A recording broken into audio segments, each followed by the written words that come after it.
Olá, tudo bem? A gente está aqui para conversar sobre Brasil, características gerais, algumas características, claro, e regionalização. Você sabia que a gente tem 8,5 milhões de quilômetros quadrados? Nós somos um país continental, onde do extremo norte, que fica no Monte Caburaí, em Roraima, ao extremo sul, que fica no Arroio Chuí, tem mais ou menos cerca de 4.320 quilômetros. Curiosamente, do extremo leste, ó, leste está aqui, que fica na Ponta dos Seixas, na Paraíba, até o extremo oeste, que fica na Serra da Contamana, no Acre, a gente também tem 4.320 quilômetros de extensão. Então, a gente tem uma dimensão que nos faz o quinto maior país do mundo. A gente só perde em tamanho territorial para a Rússia, para o Canadá, para a China, para os Estados Unidos e aí vem o Brasil. Se os Estados Unidos não tivesse o Alasca, a gente seria maior que os Estados Unidos. Então, em terras contínuas, a gente é maior que os Estados Unidos da América. Com todo esse tamanho, a gente tem mais de 7.000 quilômetros de litoral e mais de 15.000 quilômetros de fronteira. A gente faz fronteira com quase todos os países da América do Sul, exceto o Chile e o Equador. Quanto à nossa área territorial, a Bahia é maior do que a Alemanha. E melhor dizendo, nos nossos 8,5 milhões de quilômetros quadrados, se a gente tirar da Europa a parte russa, todos os países europeus vão caber com folga dentro do território brasileiro. Nosso país é cortado pelo Trópico de Capricórnio, onde 8% está na zona subtropical e os outros 92% na zona tropical, onde a gente vai pegar uma diversidade climática que vai desde o clima equatorial, que está lá na linha do Equador, nas suas imediações, passando pelo clima tropical semiúmido, tropical úmido, tropical de altitude, até a gente chegar ao clima subtropical, que está além do Trópico de Capricórnio, que inclusive passa em cima da cidade de São Paulo. 7% do nosso território está no hemisfério norte, 93% no hemisfério sul, porque a gente é cortado pelo Equador nos estados do Amapá, do Pará, Amazonas e Roraima. Inclusive na capital do Amapá, Macapá, tem lá o monumento chamado Marco Zero, que tem uma linha em que divide a Terra nos dois hemisférios para simbolizar a linha do Equador. Então, para que servem todas essas características que nos faz um país imenso? E olha que eu nem te falei das 200 milhas náuticas, que são 200 milhas além litoral, que também faz parte do nosso território. 200 milhas dá mais ou menos, você pegar do litoral 320 quilômetros para frente, é nosso território, então faz parte do nosso território o ecossistema marinho, assim como o petróleo que a gente acha. A maior parte do petróleo que a gente extrai no Brasil vem dos chamados campos offshore, que está exatamente nessa plataforma continental que são as 200 milhas náuticas. Assim como o pré-sal também foi achado na plataforma continental. Para eu pegar toda essa informação e entender da forma mais crítica por onde eu começo a entender o Brasil, para pegar essas informações para que elas não sejam puramente curiosidades. Para a gente entender melhor o território brasileiro, essa aula de base eu começo pela regionalização do Brasil. E aí a gente vai conversar sobre 3 regionalizações que são as mais difundidas aí. Uma porque é a oficial e as outras 2 não oficiais, mas propostas por 2 geógrafos, em que os livros de geografia difundem e as provas por aí vestibulares te cobram dessa concepção regional. A divisão oficial é a divisão do IBGE, a divisão geoeconômica é a divisão do Pedro Geja e a divisão de 4 Brasis é a divisão do Milton Santos, que a gente vai trabalhar. Toda a regionalização do Brasil, ela se faz necessária para a gente entender melhor o território brasileiro. Porque a partir principalmente de meados do século XIX, o adensamento do território foi aumentando e claro que as suas complexidades também. Meados do século XIX é aquela parte da história do Brasil que vai pegar desde a Lei Eusébio de Queiroz, que proíbe o tráfico de escravos no Brasil em 1850, onde o fluxo imigratório que vem de fora aumenta. Aí a gente tem a produção de café aqui dentro, chama muita mão de obra. A gente ainda era um país escravagista, mas no final do século XIX o Brasil vai abolir a escravidão e daí a mão de obra sendo assalariada vai aglomerar cada vez mais gente vindo de fora e a migração interna em direção ao ciclo do café, principalmente que estava pujante na região sudeste. A gente entra no século XX com uma maior densidade populacional, uma maior fluidez, o crescimento das cidades, então a necessidade de regionalizar vai ser salutar. O Brasil começa a ser regionalizado a partir do início do século XX. No curso da regionalização, a gente tem aí na década de 1930 a criação do Instituto Brasileiro de Geografia e Estatística no governo do Estado Novo do Getúlio Vargas.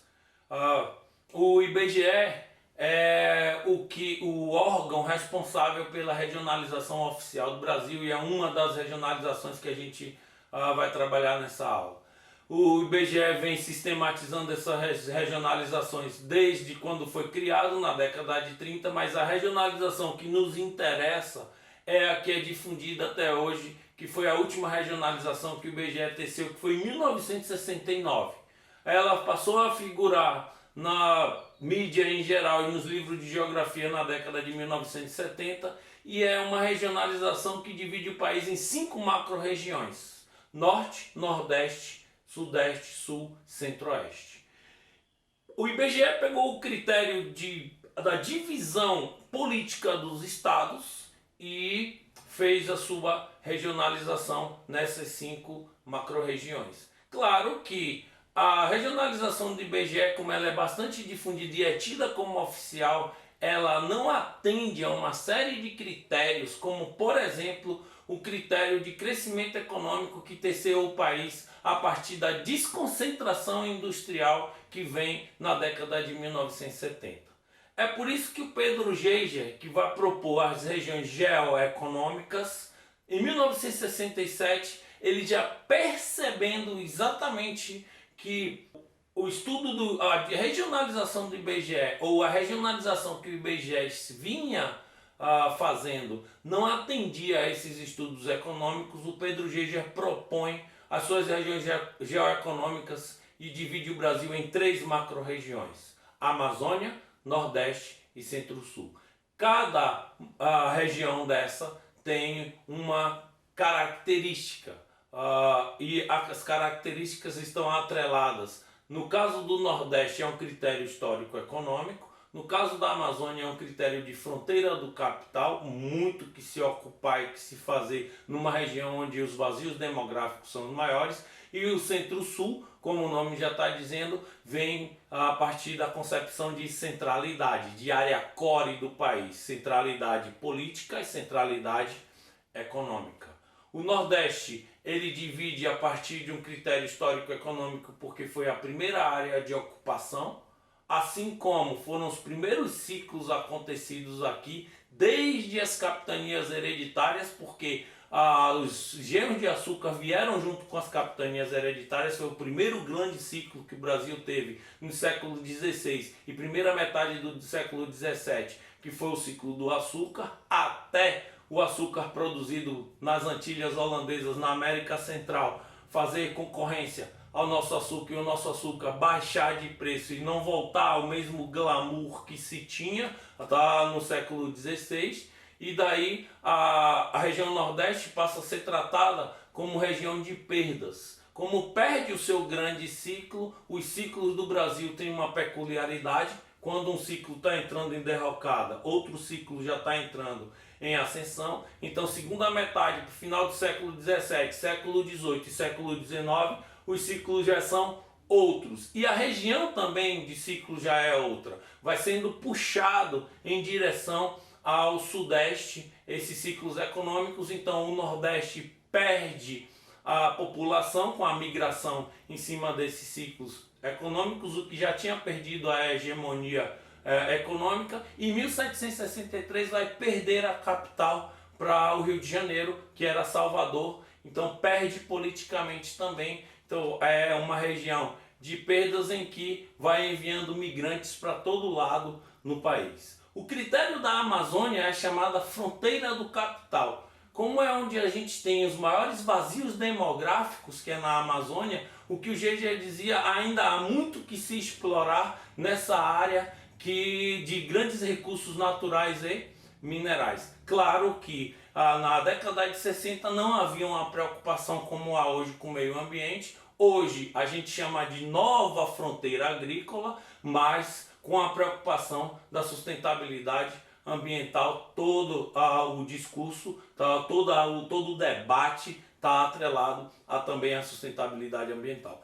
E o Centro-Sul, o nome já está dizendo, é uma área de centralidade. Ele divide o Centro-Sul e pega e põe Brasília no Centro-Sul, por causa da centralidade política, e a área core, o eixo já São Paulo-Rio, o eixo mais denso do país, assim como o seu entorno, e a região sul, que pegou muito dessa proximidade, desse eixo mais denso, a partir do ciclo do café lá atrás, que fez com que a indústria, teve o capital para que fizesse com que a indústria se desenvolvesse. A região sul pegou essa proximidade e também se articulou, tanto que hoje é a segunda região mais industrializada do país. Se você perceber no mapa do Geiger, a grande diferença em relação à regionalização do IBGE é que ele não segue o critério que o IBGE seguiu de manter os estados ali, ou seja, na divisão dos estados você pegar e fazer a sua regionalização. Não, o GG não respeitou os limites dos estados e daí teceu as suas 3 regiões. Um exemplo desse é o norte de Minas, numa localidade que é chamada Vale do Jequitinhonha. A dinâmica do norte de Minas, o GG já dizia na década de 60, ela não atende à dinâmica do eixo do Sudeste, Rio-São Paulo, por exemplo, do eixo das metrópoles crescentes do Sudeste. O norte de Minas tem um clima semiárido e atende muito mais a uma dinâmica do sertão nordestino e não da região sudeste, como dividiu o IBGE. Então o GG propõe o norte de Minas na sua regionalização, estando na região nordeste. Assim como, se a gente perceber, o Goiás, não existia o Tocantins. Goiás era todo o estado, em que em 1988 na Constituição foi dividido o estado do Tocantins. Se a gente pegar a divisão que o GG já propõe, que está exatamente na metade de Goiás ali, onde foi dividido e hoje faz parte da região norte do estado do Tocantins, é como se o GG já tivesse prevendo, olha, o sul de Goiás tem uma dinâmica, mas o norte de Goiás tem outra dinâmica. A dinâmica do sul de Goiás é a dinâmica da mecanização crescente e da articulação que vem do centro de poder do país, que está ali, o Distrito Federal. Então é uma dinâmica mais intensa, mais veloz. O norte de Goiás, que vai virar o estado do Tocantins, ele já dizia, é uma dinâmica diferente, é uma dinâmica mais cadenciada, mais lenta, de menos intensidade tecnológica. Então já atende muito mais a região norte do país no critério do IBGE. Na sua divisão, a divisão vai ser da Amazônia. E a outra regionalização que a gente veio trabalhar é uma regionalização proposta pelo geógrafo Milton Santos, que está aqui, nesse livro Brasil, Territórios e Sociedade no início do século XXI, que ele fez com a outra geógrafa chamada Maria Laura Silveira. O Milton Santos aqui nesse livro vai propor 4 Brasis, onde ele divide regionalmente também pelos estados, em norte, Nordeste, Centro-Oeste e região concentrada. Essa é a grande diferença. Porque o Norte e Nordeste compõem os mesmos estados que a gente tem na divisão do IBGE. Já o Centro-Oeste vai pegar também os mesmos estados. A região concentrada é que é diferente porque vai pegar de Minas, num corredor de Minas, se a gente pega o território brasileiro aí, o mapa, até o Rio Grande do Sul. E aí a grande diferença é essa. A Amazônia é exatamente, o Milton Santos nas suas obras ele trabalha muito a técnica. A técnica é um processo associado à tecnologia em que o homem vai ditando o seu ritmo em cima da natureza. Então, essa técnica, a intensidade dela vai fazer com que a gente tenha modificações cada vez maiores no espaço geográfico. Então ele divide a Amazônia da seguinte forma: é como se a técnica ainda não estivesse tão intensa e a natureza ainda está ditando o ritmo das coisas, então o ritmo ainda é mais cadenciado. A região Nordeste ele mantém dessa forma por causa do... você perceba que o IBGE dividiu o Nordeste, está no Nordeste do Brasil se a gente pega a Rosa dos Ventos, mas não é só pela situação geográfica, tá? É pela ocupação também histórica que a gente tem no território brasileiro. Então o Milton Santos mantém essa ocupação colonial e dos primeiros ciclos agrícolas, e daí a gente tem crise, e a região de perdas que eu falei lá atrás serve para a gente cruzar essas informações aí. A região Centro-Oeste é aquela região da mecanização agrícola. Desde a década de 1900, final da década de 60, década de 1970, por exemplo, a soja vem tomando, vem chegando do sul em direção ao Centro-Oeste, e aí a mecanização agrícola vai tomando. Algumas cidades vão surgindo para essa produção agrícola, e daí a gente tem tanto a produção pecuária, da agropecuária, que assim, quem mais produz para exportação hoje no território, enquanto a carne bovina, que é o que a gente é o maior exportador do mundo, é o Mato Grosso do Sul. Quem mais produz soja hoje, também, que é uma grande commodity que a gente exporta, é o Mato Grosso. Então a dinâmica já vem de tempos tocando esse processo. E a região concentrada é a grande diferença. O Milton Santos propõe uma região concentrada, é de uma concentração de capital mesmo. Porque a inserção técnica ali é do homem imprimindo o seu ritmo cada vez mais veloz em cima da natureza. Claro que o que responde por isso, na década de 70, o próprio Milton Santos disse que a gente adentra o chamado meio técnico científico informacional aqui no Brasil. O meio técnico científico informacional é o meio geográfico da globalização. É a intensidade técnica para a acumulação do capital a partir de um processo de produção industrial, de exportação, de maior fluidez do território, fluidez de transportes, maior interligação, maior crescimento das cidades. Então, todo esse processo que gera adensamento, o Milton Santos vai dividir nesse corredor, chamando de região concentrada. O que o GG estende mais um pouco, se a gente comparar as duas regionalizações, a do GG é mais extensa no sentido de centro-sul, ele chama. Já o Milton Santos chama a sua intensidade de região concentrada. Então era isso. Eu espero que tenham entendido essas características do Brasil, para que elas não virem meras informações. Ou seja, eu quero, na verdade, aguçar a criticidade de vocês, mas para isso a gente precisa pegar essas características e encaixar num processo de entendimento do Brasil que eu comecei pela regionalização, ok? Divulguem para seus colegas, amigos, família, e até uma próxima conversa, sabendo que esse texto, essa aula vai estar disponível no site marcosbal.com.br.